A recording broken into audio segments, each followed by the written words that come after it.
Hi friends, నేను ఇవాళ గోంగూర పప్పు చేస్తున్నా. చూడండి, గోంగూర పప్పు, కందిపప్పు, 2 టమాటాలు, కొంచెం పచ్చిమిర్చి, చింతపండు కొంచెం కొద్దిగా వేసుకుంటే బాగా టేస్ట్ ఉంటుంది. కొంచెం కల్లుప్పు,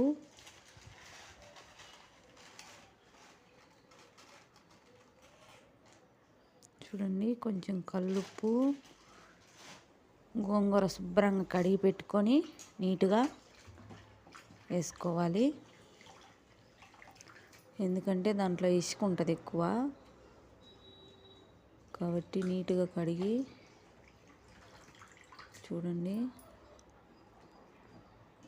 పప్పు చాలా బాగుంటుంది.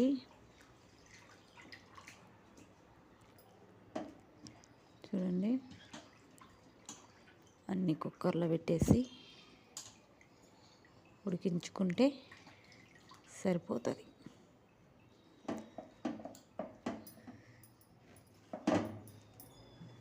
తాలింపు పెట్టుకొని చూడండి, వేడి వేడి అన్నం, వేడి వేడి పప్పు, కొంచెం నెయ్యి వేసుకొని తింటే సూపర్ ఉంటుంది. చూడండి, వేడి వేడిగా ఉంది. ఆ ఎండుమిర్చి నంజుకుంటే బాగుంటుంది. దాంట్లో పడేయకండి, తినండి. Okay, bye.